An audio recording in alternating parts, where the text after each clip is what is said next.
Unspoiled Network podcast.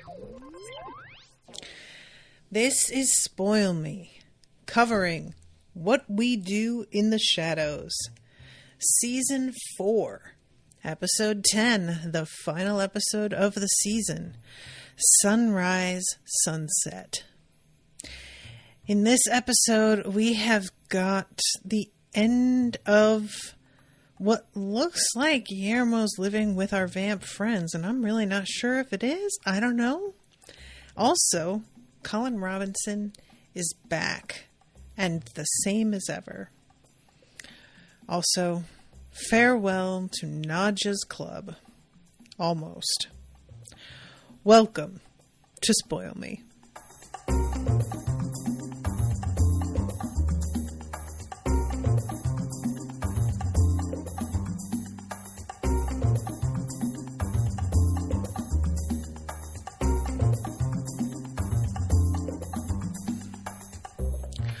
Welcome to the show, everyone. I am Natasha. Thank you very much to Max for commissioning this episode. Also, thank you, Max, for letting me move up this recording to a little bit earlier than it was originally planned. This is guys, I just really want to take a second here to talk about the song that this episode is named after. Sunrise, Sunset's a song from Fiddler on the Roof.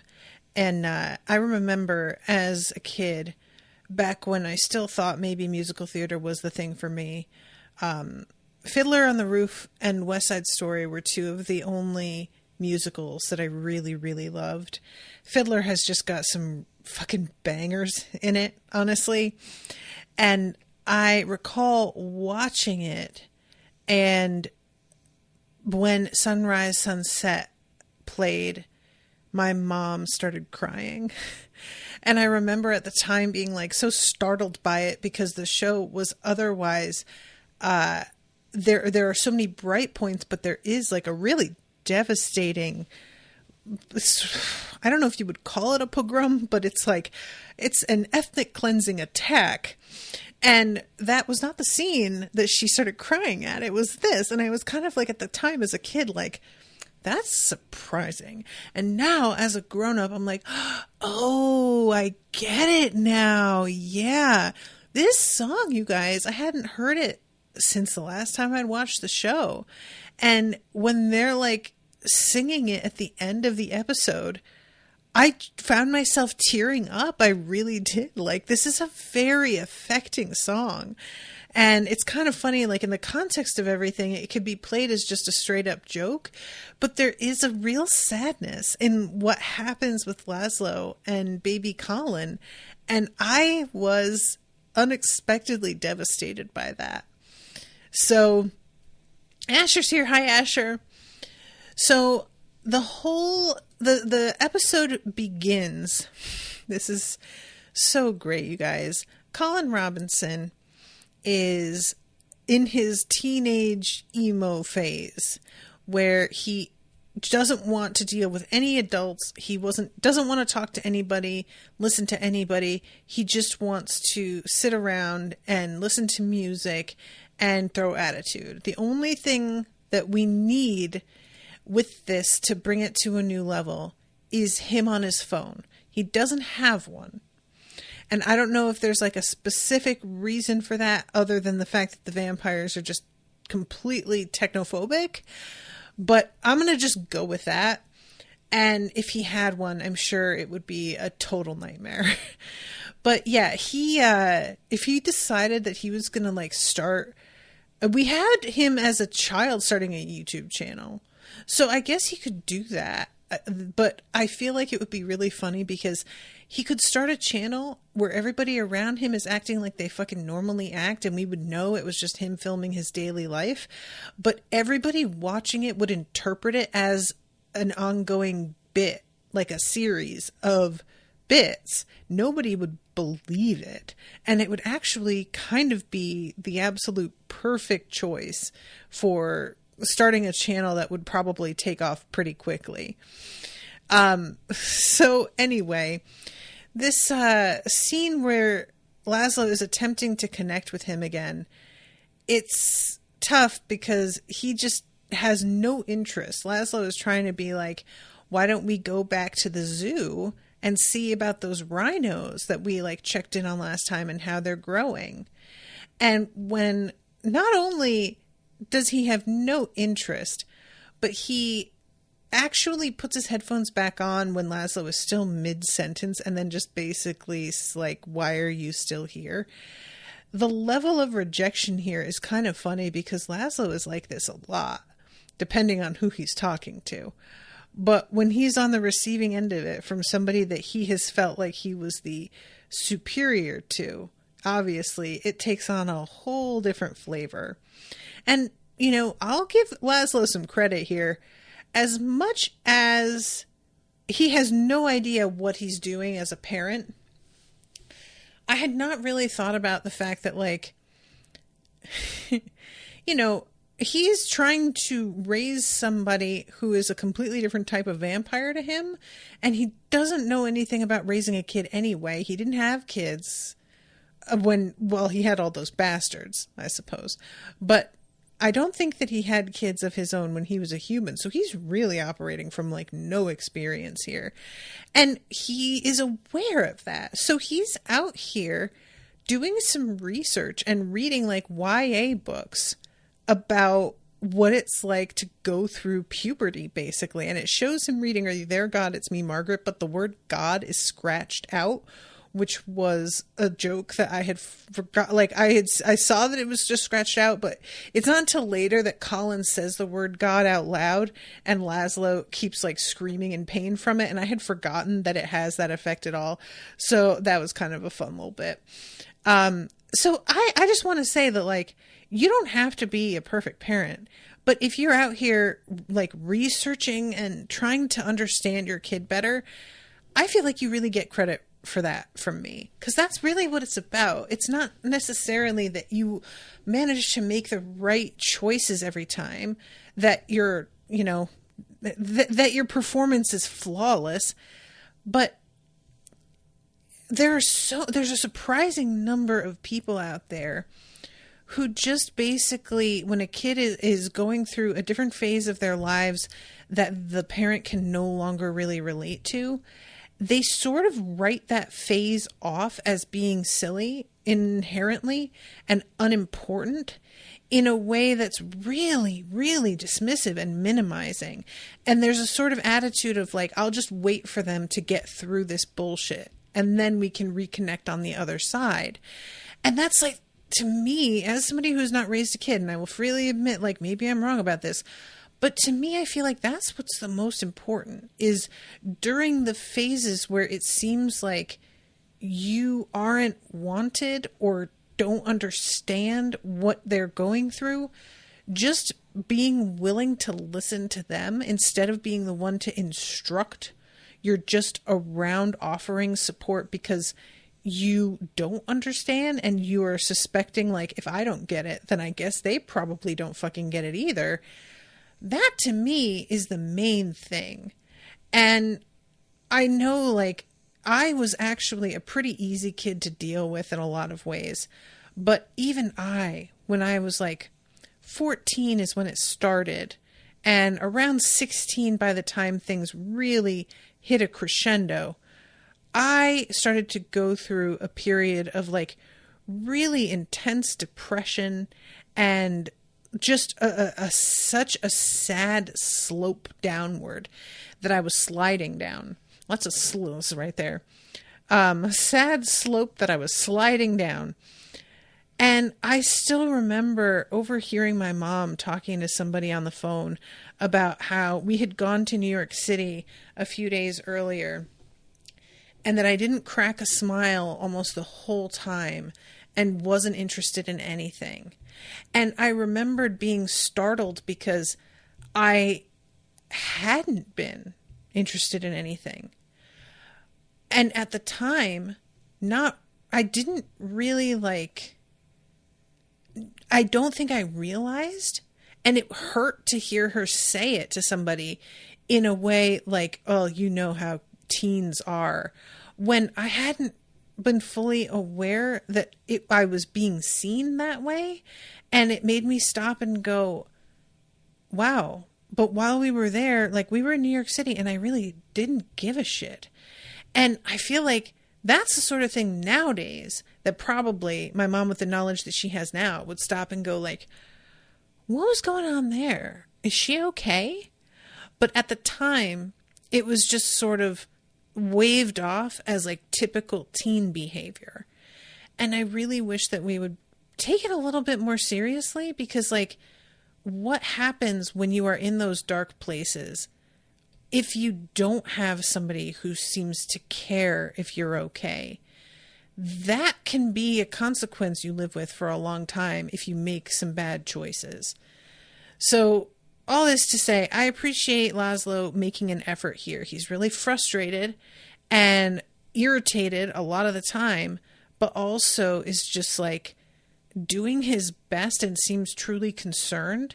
And at the end of the episode, when Colin is like acting like he doesn't remember anything, which I don't buy for a moment, he is so heartbroken over it, because he really was like raising this kid. He felt he was not prepared for the kid to turn into Colin Robinson, even though everybody else around him saw that's what Colin was. And eventually he came around to calling him Baby Colin. But at first he tried to be like, this isn't Colin, this is an entirely different being. And I think a part of him was like aware that if it did turn out to be Colin Robinson in the end, that it was going to change everything.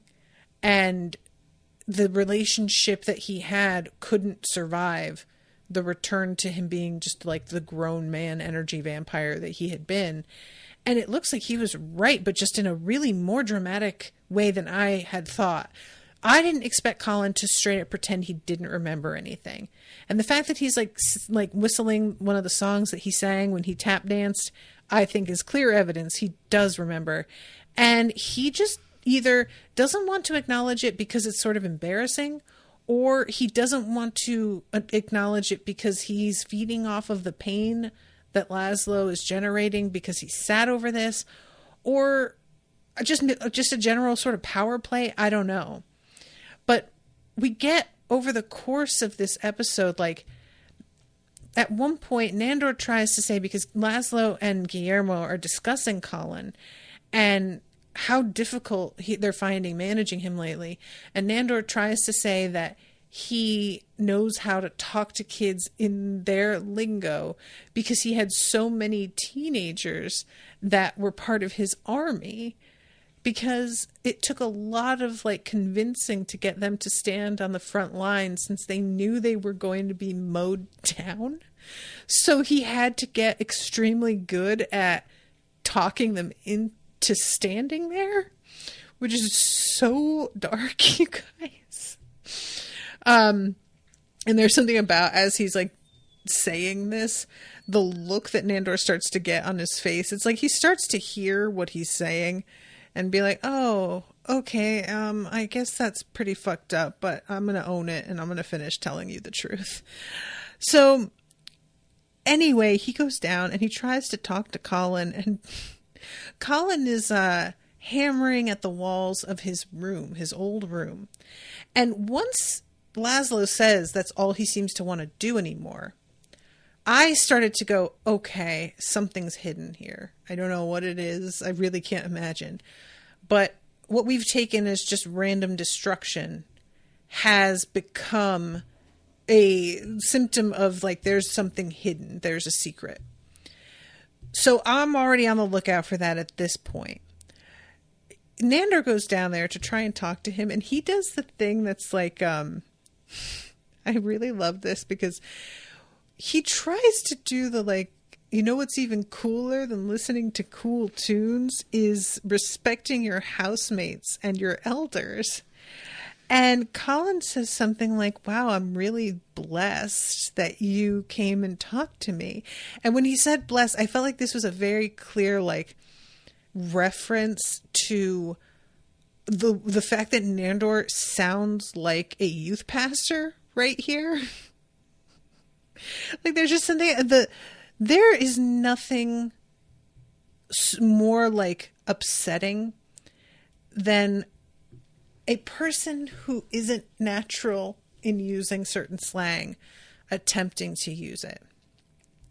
I am not going to say, like, across the board that if you are of a certain generation, you don't get to use certain slang, because I think that's horseshit. You know, I think that people, like, especially white people to be like, well, you know, if you're above a certain age, you can't use it. But a lot of, like, what turns into general slang starts off as AAVE.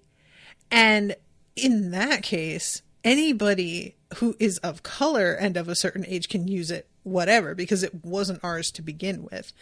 Once it eventually gets completely appropriated and, you know, taken from the Black community and then eventually from the drag community and gay community into everyday parlance, which usually takes, I would say, like about 4 years, then I think that you get into a place of like, well, maybe we just don't want to use it because it's feeling like a little disrespectful at this point.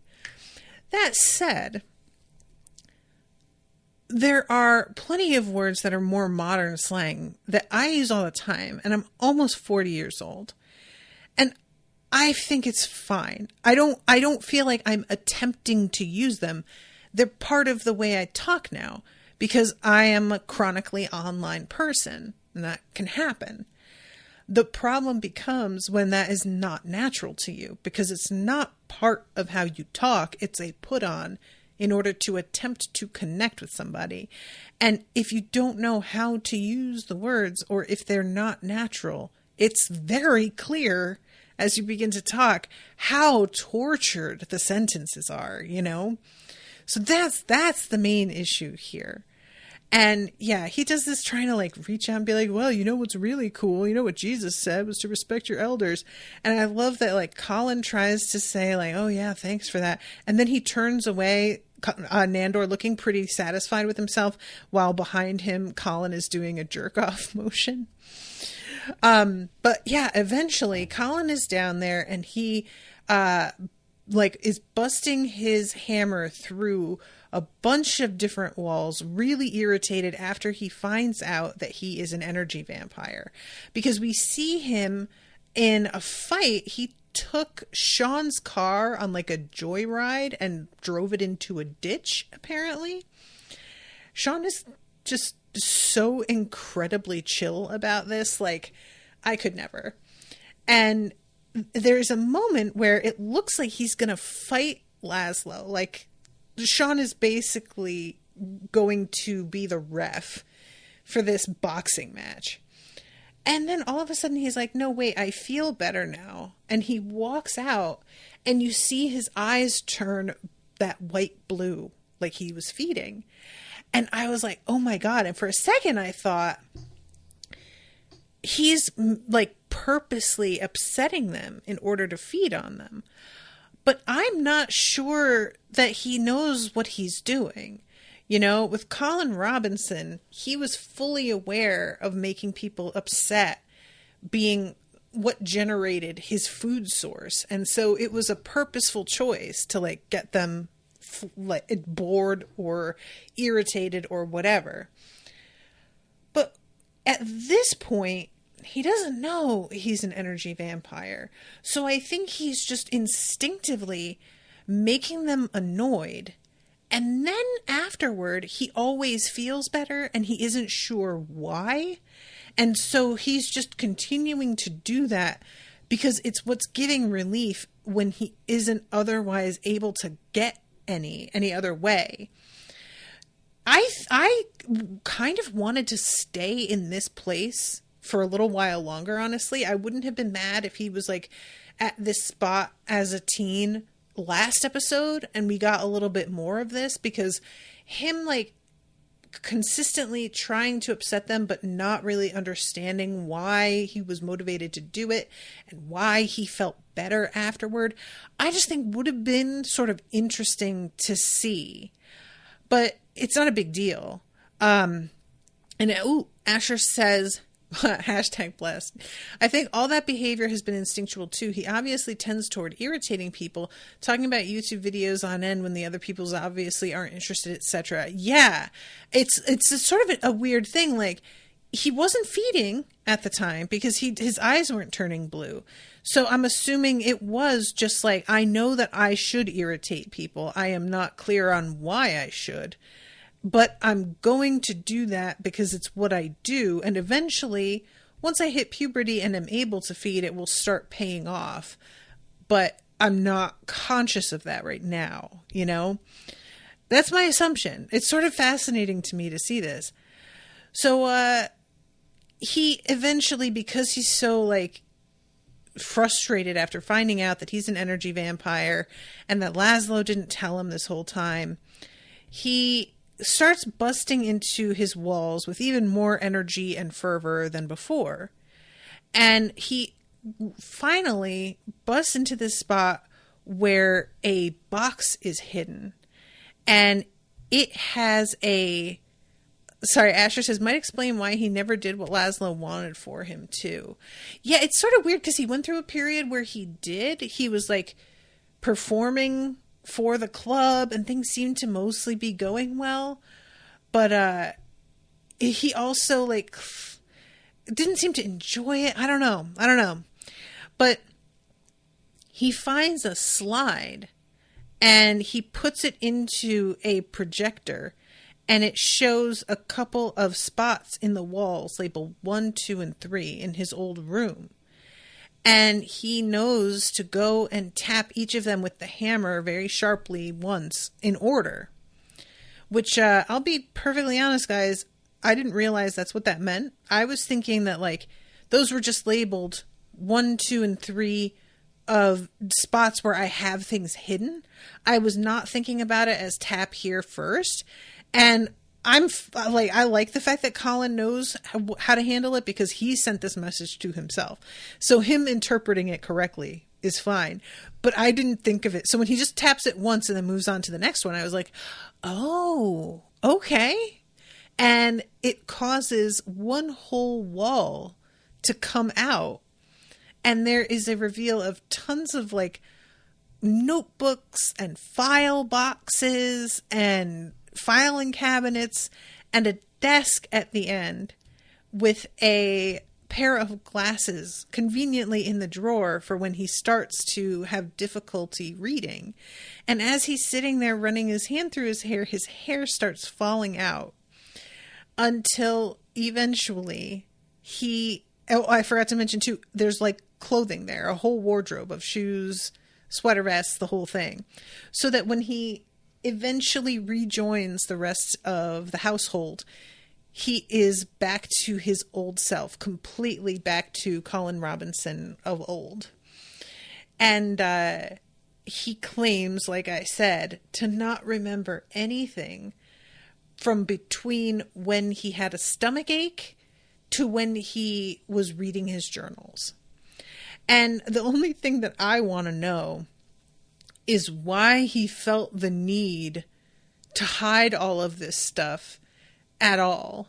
Like, it was behind a wall in such a way that there was no way to reach it without there being walls broken.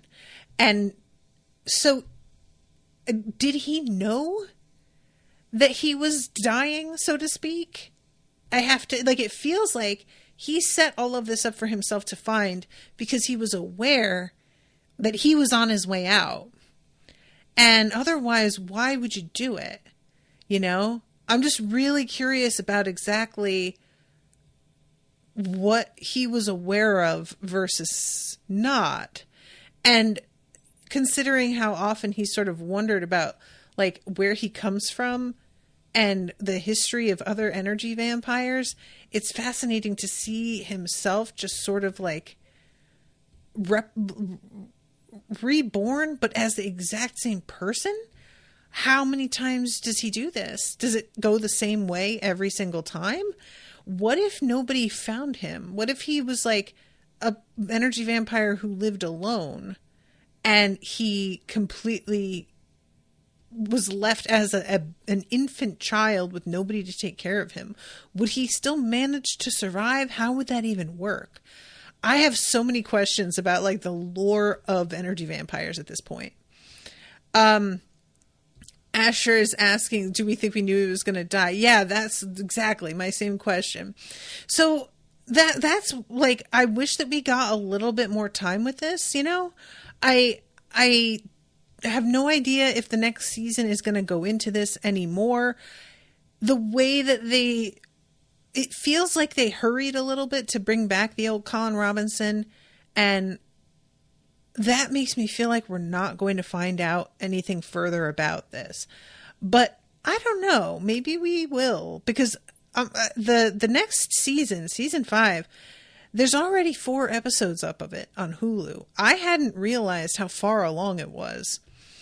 And I'm going to watch season 1 or season 5, episode 1 after this. I don't think it has been commissioned into the next season at all yet. So whenever I start it, it's going to be a while.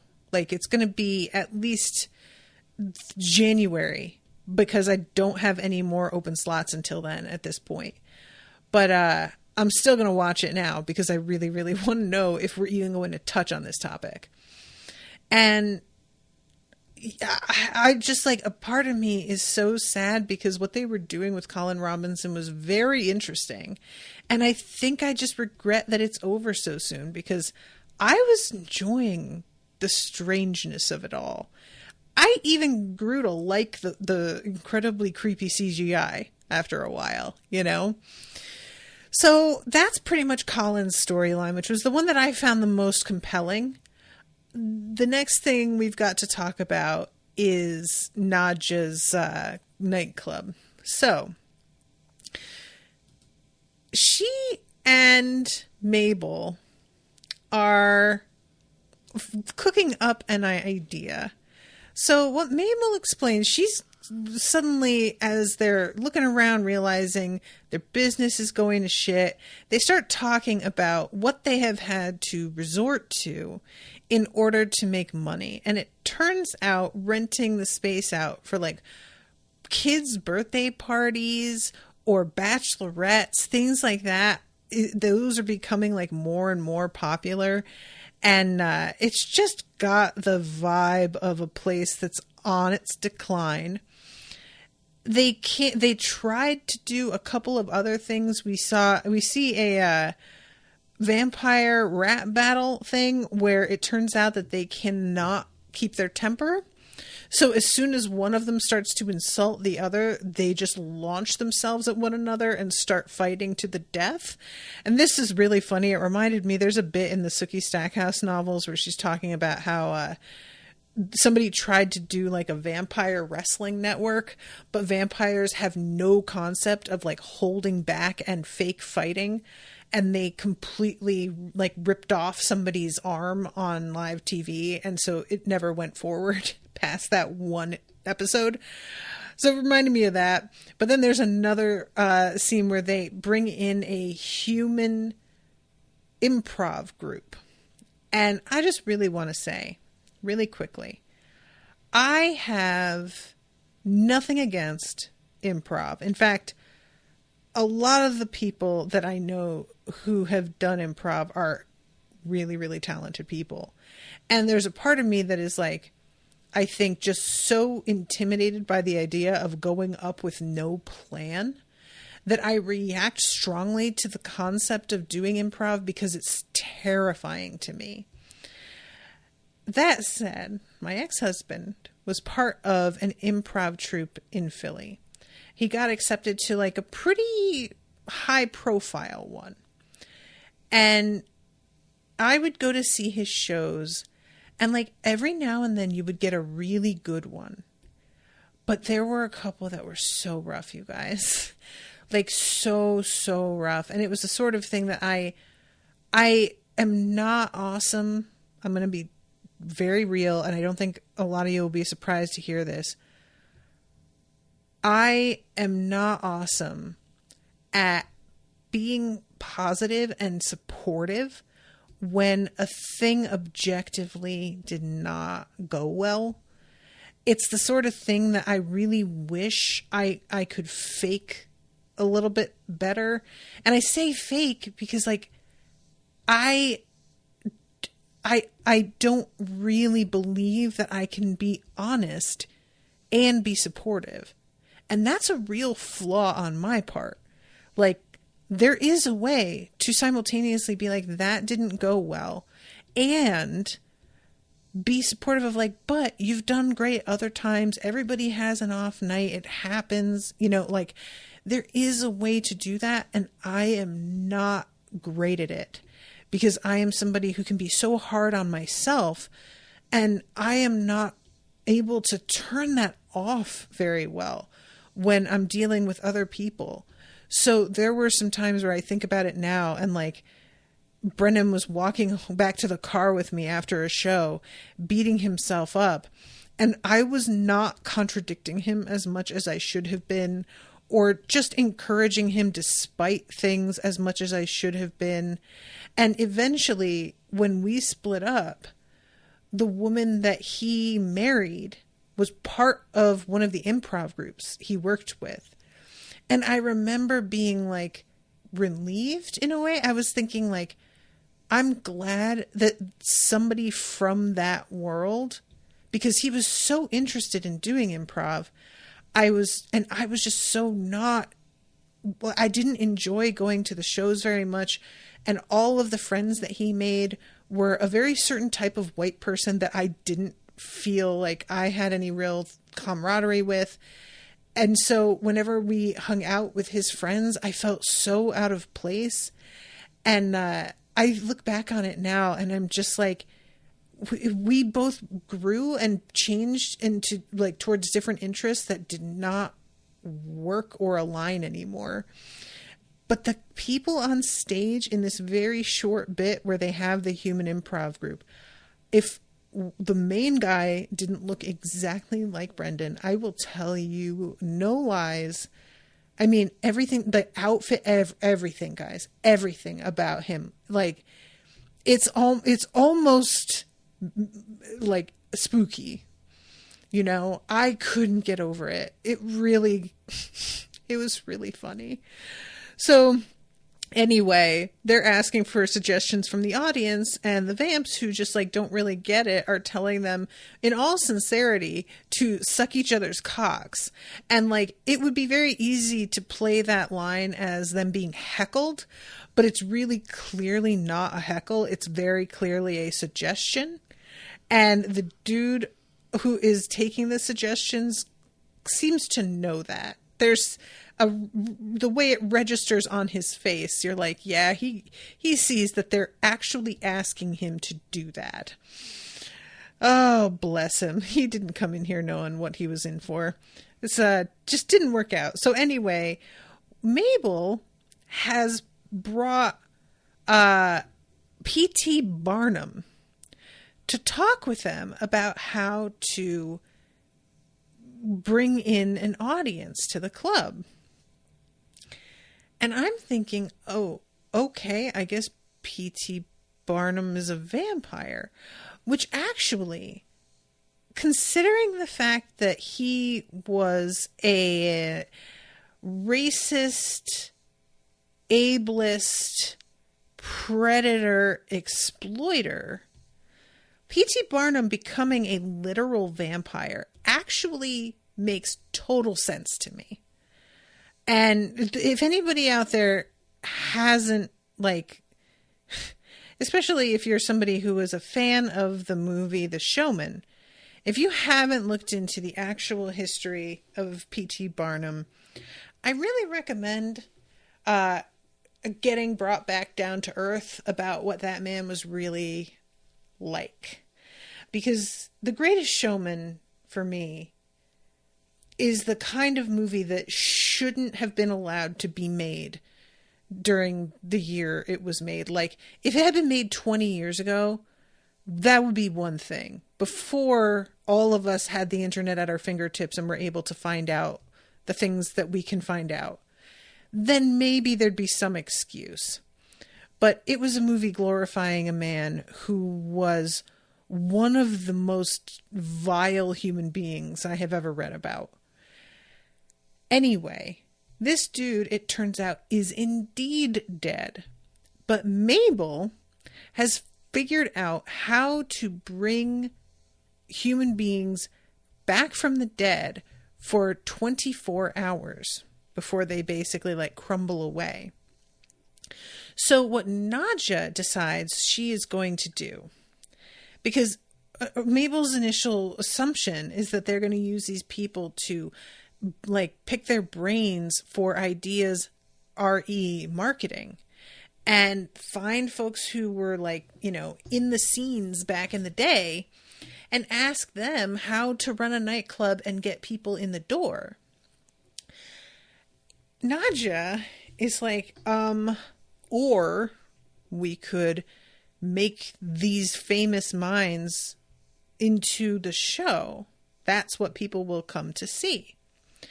Because they have a massive collection of human souls. The second largest, and when Nadja asks who the largest is, she says some famous computer guy, which I did really enjoy. That they don't get any more specific than that, because it doesn't matter which one. We know what they mean. So we get then this like really painful couple of sequences where Nadja has like what I thought we were going to get when she said we're going to have these like famous minds as the show. I thought she was going to bring on one at a time and then like have them host an event specifically about whatever their particular interest or specialty was. And that you would draw in crowds based on what people wanted to hear more about, you know? Like, it would be almost like a TED Talk sort of situation. But it turns out, unsurprisingly, that Nadja didn't really do her homework on what any of these people were like, what language they spoke even. So we had, the first one is Chekhov, and he is just speaking in, I think it's just Russian, right? I'm like about to say Russian, and then I'm like, oh my God, is it? But he's just going on and on and on. Nobody else is saying anything. Eventually, there's, I think, a Japanese woman, and forgive me, guys, I don't remember what her name was, but she's not speaking English either.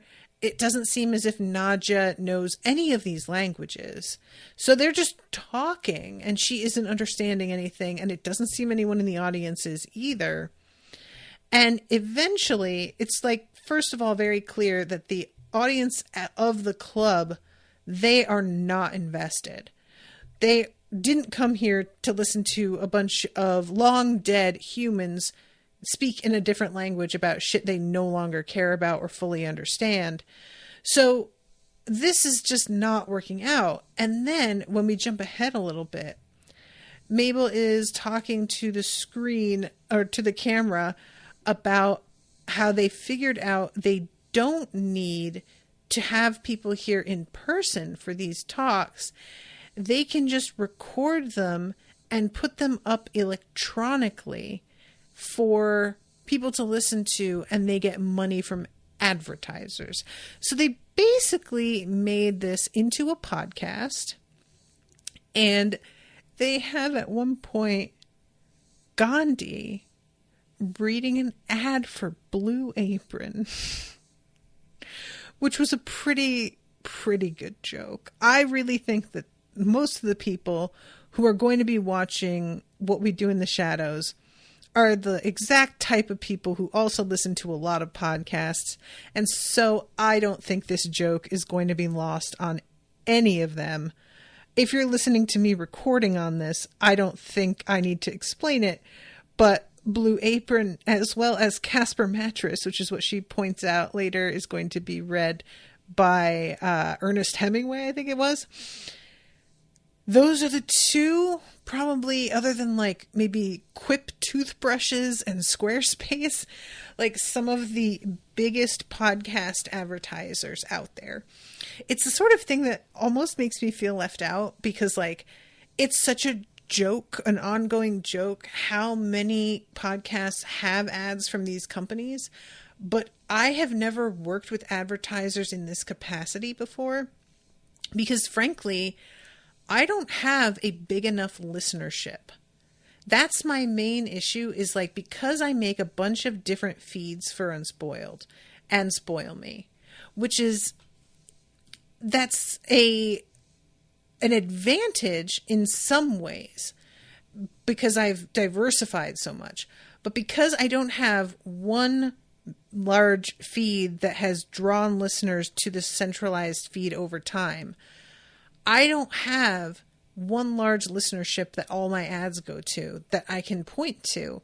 Everything is spread out amongst a bunch of different feeds. So attracting those kinds of advertisers is not easy for me, because I can't point to clear numbers that feel like I can guarantee this number of people will hear the ad. So this has always been something like people have suggested, why don't you get advertisers? And I don't have the sort of numbers or the sort of show where that would really work very well. And it's very hard to present myself to potential sponsors because of that, which is why I rely on Patreon, patreon.com/unspoiled, if you would like to support me, because I really could use the support. Oh, Asher is saying fucking BetterHelp, so tired of hearing about them. That one, I haven't run across, but I honestly haven't been listening to podcasts that much in the past several months. It's been mostly audiobooks, but I have seen so many ads on Facebook that I can well imagine how much they're entering the podcast sphere. The ads I now get are automated through Spreaker, but I don't do like the ad read in the show the way that a lot of people do. And the ads through Spreaker, you get considerably less money for than those sorts of sponsorships. So, you know, everything has its ups and downs, pros and cons, yada, yada, yada. So anyway, the two of them are attempting to make this work. There's a really weird bit where Colin comes in with a CD that he has burned for Evil Mabel, and obviously he has like a crush on her, and he wants her to listen to it and tries to make it really like, I mean, I didn't just like burn it to you. I just had like an extra CD, and like, you know, if you like it, just like cool, but you know, like if you don't, I don't give a shit. But you know, whatever. It's just like, if you want to do something later, okay, bye. It's so amazing. I really thought more would come of this, but no, that's all we're getting, as far as I know anyway. So eventually Nadja comes to the conclusion I think we all knew she would come to, and that is that she is going to burn the club down. Now, apparently, even though she knows that somehow, if your business gets burned, you get money, she doesn't know that insurance is a thing. It's a weird bit to have it simultaneously be that she wants money but doesn't know that it would be insurance money. I feel like any pop culture reference to getting money because of a business burning says insurance money in it. So that's the only thing I really like had a hang up about, was that why wouldn't she know that if she knows that it burning down would get her money? Her being like, well, what is insurance and how do I get it? I was like, oh, I don't even get why this would occur to her then if she doesn't understand how that works.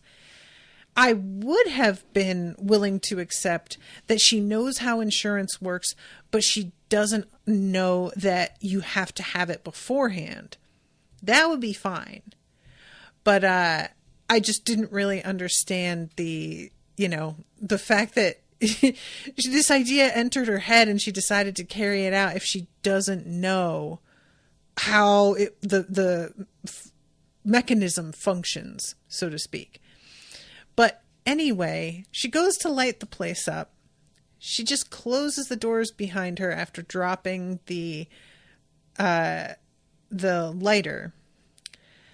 And we find out later as they open the doors, she goes back in with Mabel because she sends all of the wraiths on vacation. She sends Mabel to stay at her place for a girls' night. All of this, if it were insured, would have been, the wraiths notwithstanding. I have to assume the wraiths aren't going to be investigated by the insurance company, but evil Mabel being told to, like, just don't be there that night, you know, I feel like this probably still would not have held up. Never mind the clear presence of an accelerant and a melted lighter in the midst of it all.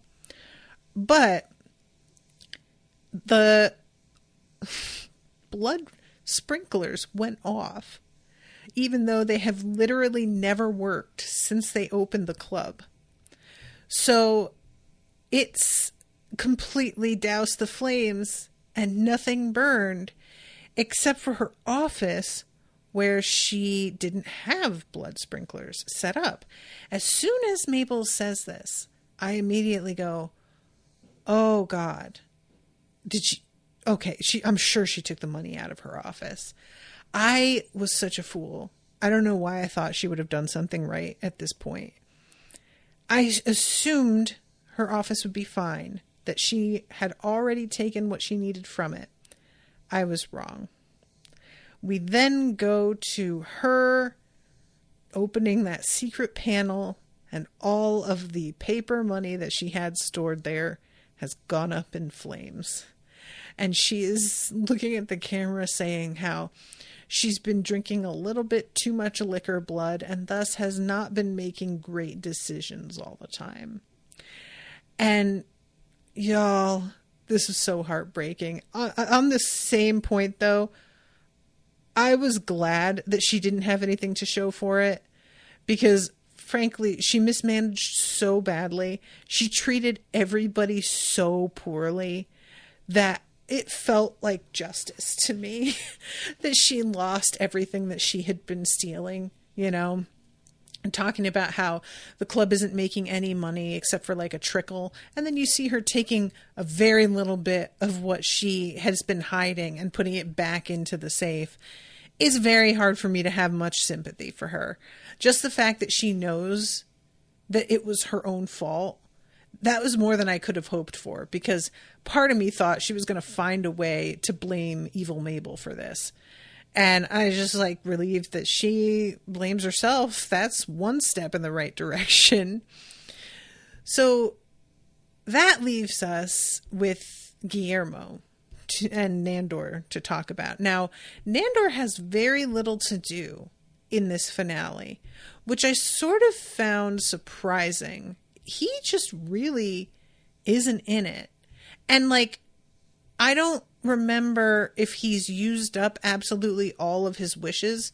When the djinn gives him that last lamp that has 3 wishes, I know that he asked for Marwa to be transformed into Freddy. I can't remember what other ways he's used his other wishes, if he's still got 2 left, but there's nothing in this finale about the wishes, about any further plans, anything like that. And the only thing that we know is that he is intending to go on a 15 to 20 year book reading jag. And that's all we've got in terms of future plans. Guillermo's thing this episode is realizing how much, despite everything being drama all the time, how much nothing changes here. And especially the fact that, like, Nandor was making such a big deal about finding his love and having this big wedding and this whole thing, to just turn around and change Marwa into a different person and then send them out into the world. It just felt really abrupt and unsatisfying, and like anything that Nandor claimed he was looking for wasn't real. Like, he didn't care about any of that at all, which works for me in terms of his overall attitude, because Nandor's extremely complacent. He isn't somebody who wants better. He wants the convenience of having a companion when he feels like it, but not in a way that's like he values them as a person. They are a playmate for him. They are an accessory for him to like take in and out of the box when he feels like. And that's not a person, you know? I don't feel like he wants a real relationship. So to me, the fact that it ended where it did makes total sense. But it seems like Guillermo, when he goes in and he sees Nandor reading, tries to talk with him about the whole thing with Marwa. It doesn't really go anywhere. And then he asks Nandor, like, well, is this it? Is that all you, like, plan to do, is just read? How long do you plan on doing that for? And Nandor says, like, I don't know, 15, 20 years around. That's the beginnings of Guillermo starting to be like, oh, no. Maybe this was a mistake. But what really seems to cement it is the return of Colin Robinson as just his self, like back to complete normal. And I think that Guillermo had been telling himself, I am needed around here because this kid has to have somebody who knows what the fuck raising a child should look like in, you know, the 21st century. But once he has started to grow to the point that Guillermo doesn't have to look after him, we have a sequence of Guillermo wandering around the house and like doing real shitty, half-hearted housekeeping. And it's clear his heart is not in it anymore. When we had used to see him doing housekeeping, he was doing housekeeping.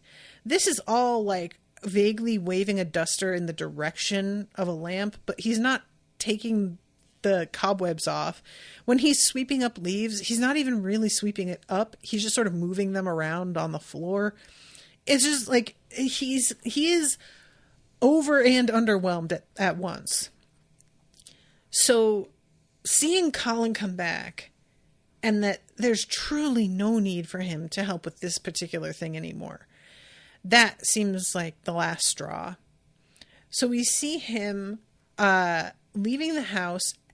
He is talking to the camera, if I'm not mistaken, saying like they can use my room for storage or whatever. But I thought at first, because his face is off camera, so when he starts saying you can use, that's it for me, oh, and you guys can use my room for storage if you want, he says that, but there's nobody in the room with him when he says it. So it felt like he was telling the camera crew. And I think that's what it was meant to be. At first I was like, he's telling the vampires this, but I don't think so. So anyway, he goes to the convenience store where Derek is doing inventory in the back, and he has his big old-fashioned medical bag filled with money that he opens up and says, this is for you. And Derek says, what did I do to deserve this? And he says, nothing. It's what you're about to do. You're going to make me a vampire. And he looks at the camera with this real smug, sly, how about that, motherfucker, look on his face. And it's really weird, you guys, because like on the one hand, I'm proud of him for like coming up with a different solution. On the other hand, I said at the beginning of the series, this like season, I found it really weird that he and Nandor never revisit that Nandor was going to make him a vampire. So there's no real reason for him to assume that had been taken entirely off the table that we've seen. And I found it really strange that they just act as if that had never happened. Secondly, I don't feel like there's any reason to think Derek wouldn't turn him into a vampire for free. I don't think he needs to pay him. I think he's really overselling this. Now, to be clear, that doesn't mean that I think we're starting season 5 with Guillermo as a vampire, because there's clearly going to be some kind of obstacle. Something is going to happen to make it that this isn't as easy as it looks. But personally, if I were in Guillermo's position, and I know a vampire like Derek who is really lonely, who is having trouble adjusting, trying to live a normal life, and doesn't have a lot of friends, human or vampire, I am not going to go in there with money right away. I'm going to go in there and just see if they're amenable to the suggestion initially, and just feel them out and see how they respond. That's not to say that you don't have to pay him for his time and effort, but you're giving him all the money you stole. That seems like too much. I don't know how much that is in that bag, but it feels like it's got to be plenty. And I just think that this is him being a bad negotiator. And like I said, he still hasn't gone and covered the topic again with Nandor. So I don't know why at this point, sure, with the way things have been between him and Nandor, I definitely think it is off the table by now.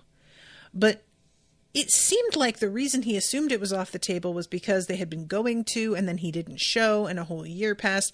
But he didn't show because he was tricked and trapped somewhere. And I really feel like Nandor probably would have understood that.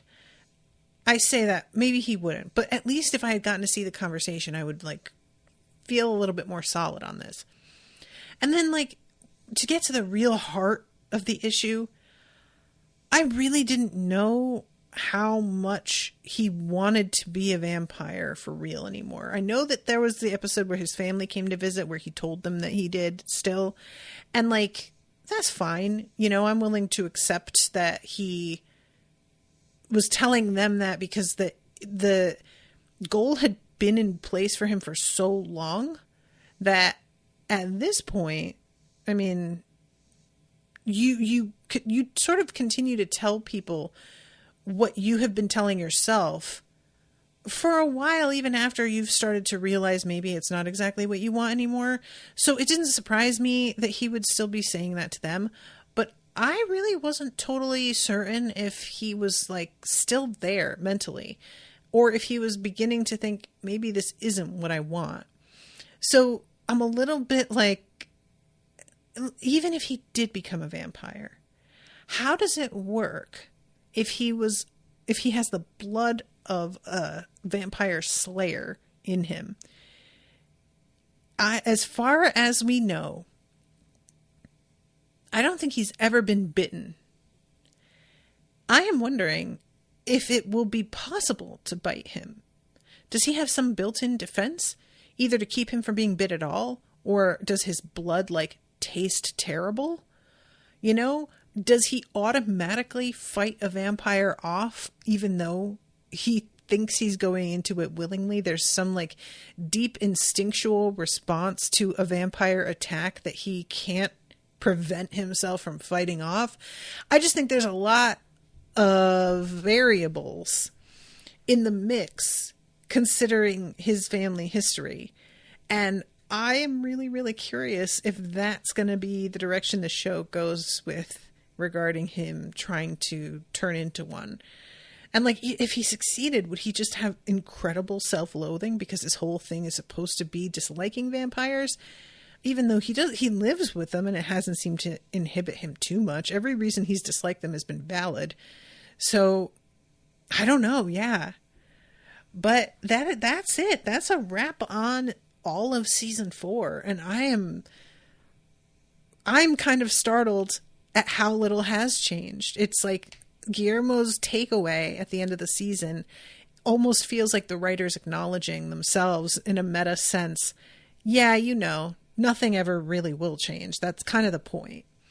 And I have pretty much accepted that mostly. You know, I think I knew that. That's the way the show has to be structured.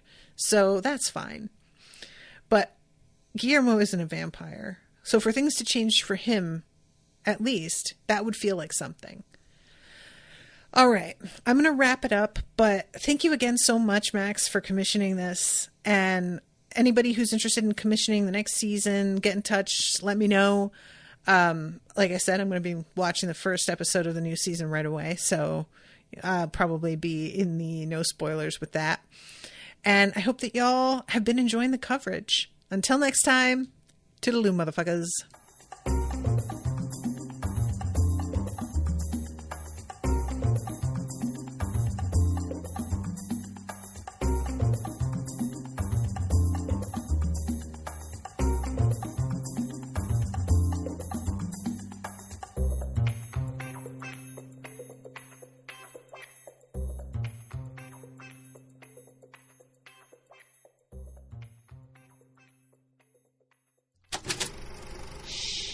That was an Unspoiled Network podcast.